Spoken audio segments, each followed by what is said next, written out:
Hey music lovers, let's dive into the age-old debate, Mac versus PC for music production. Let's break it down, tip by tip. First up, Mac. It's known for its sleek design, intuitive interface, and seamless integration with Apple's ecosystem. You've got built-in music apps that make it super easy to jump in and create. Plus, Macs are famous for being reliable and durable, so your session doesn't crash when you are in the zone. Now, I know I might be a little biased because I used to work at Apple, but I promise this isn't a paid ad. Now, onto PC. It may not have that designer vibe, but it offers way more options and customization.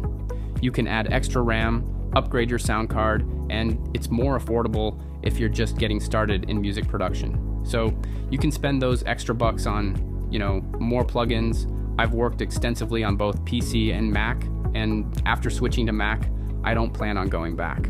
One of the reasons is Mac's AU, which is optimized for better integration with macOS and native apps like Logic Pro. However, since I use Ableton, it doesn't make a huge difference because Ableton primarily relies on VST plugins, which work on both systems.